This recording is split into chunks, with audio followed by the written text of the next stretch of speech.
పల్నాడు జిల్లా చిలకలూరిపేట రైతు బజార్లలో రేషన్ కందిపప్పు పంపిణీ కౌంటర్ను ప్రారంభించారు.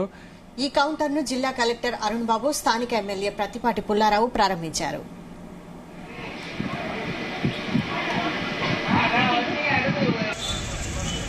కూటమి ప్రభుత్వం నిత్యావసర సరుకుల ధరలను నియంత్రించి పేదవాడికి అందుబాటులోకి తీసుకువస్తామన్నారు.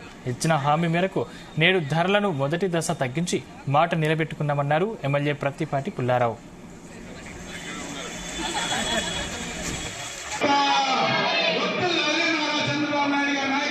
దశల వారీగా నిత్యావసర సరుకుల ధరలను నియంత్రించే కార్యక్రమంలో భాగంగా చంద్రబాబు ప్రభుత్వం మొదటి దశగా ఈ తగ్గింపు చేపట్టిందని అన్నారు.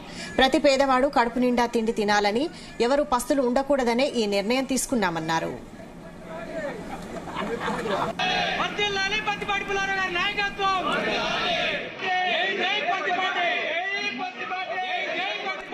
తగ్గిస్తామని ఏదైతే ఆనాడు చంద్రబాబు నాయుడు గారు ప్రీతం ముఖ్యమంత్రి చెప్పారో దానిలో భాగంగా తొలి దశలో కందిపప్పు 160 రూపాయలు, మార్కెట్లో 180 రూపాయలు ఉంది, 160 రూపాయలు. ఇది తొలి దశ.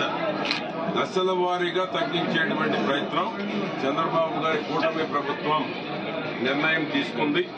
ఎవరైతే దీనికి సంబంధించిన మిల్లర్స్ కావచ్చు, వ్యాపారులు కావచ్చు ఉన్నారో వారందరితో కూడా ధరలు నియంత్రించేటువంటి దానికి ఒక సమావేశాన్ని కూడా ఏర్పాటు చేయడం జరిగింది. కన్సర్న్ మినిస్టర్ మనోహర్ గారు కానీ, పవన్ కళ్యాణ్ గారు కానీ, బీజేపీ ప్రభుత్వం కానీ ఎన్నికలకు ముందు ఏదైతే హామీ ఇచ్చారో ఆ హామీ అమల్లో భాగంగానే దశల వారీగా తొలి దశలో 21 రూపాయలు కందిపప్పు తగ్గించడం జరిగింది. దానికి తోడు quality rice, Sona Masuri, steamed బియ్యం, బీపీటీ 55 రూపాయలు 85 పైసలు మార్కెట్లో ఉంటే దాన్ని 49 రూపాయలకి ఈరోజు పేదవారికి అందించడం జరుగుతూ ఉంది. అదేవిధంగా పచ్చి బీపీటీ, సోనా మసూరి 52 40 పైసలు ఉంటే 48 రూపాయలు. ఇది తొలి దశ, ప్రారంభం మాత్రమే. దశల వారీగా నిత్యావసర వస్తువుల ధరలు తగ్గించాలి అనేటువంటి చంద్రబాబు గారి కూటమి ప్రభుత్వం తీసుకున్నటువంటి నిర్ణయం. పేదవాడికి నిత్యావసర వస్తువులు సరుకులు అందుబాటులో ఉండాలి. పప్పు, ఉప్పు, బెల్లం, చింతపండు, నూనె అన్ని రకాలు ధరలు నియంత్రించేటువంటి దాంట్లో భాగమే ఇది తొలి దశ. కాబట్టి దశల వారీగా నిత్యావసర వస్తువుల ధరలు పేదవారికి అందుబాటులో ఉండటం, 3 పూటల కడుపు నిండా పేదవాడికి అన్నం పెట్టేటువంటి నిర్ణయం ఇది.